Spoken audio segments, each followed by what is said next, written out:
বাসা শব্দটা আমার কাছে প্রতিবেশী হয়ে থাকলো চিরকাল। নিজ ঘরে এলো না কখনোই, তাকে চিনেছি দূর থেকে, এক ধরনের চেনা অপরিচিতের মতো। জানালার পর্দা সরিয়ে দেখেছি পাশের বাড়ির বারান্দায় দাঁড়িয়ে একজন আরেকজনকে চিঠি দিচ্ছে।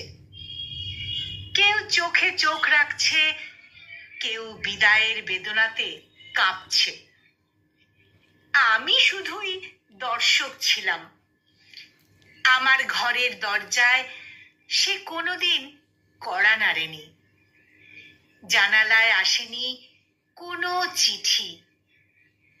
আসলে আমি তার প্রতিবেশী হয়েই থেকে গেছি।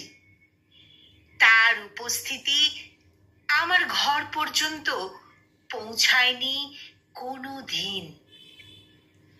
ভালোবাসার গল্পগুলো সব সময় আমার আশেপাশেই ঘটেছে।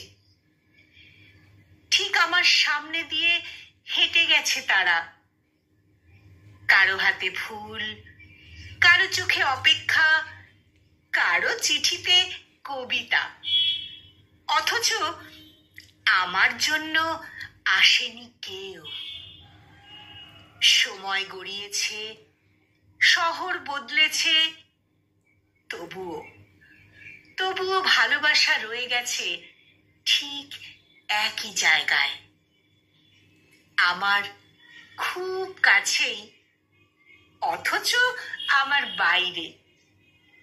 আমার খুব কাছেই, অথচ আমার বাইরে।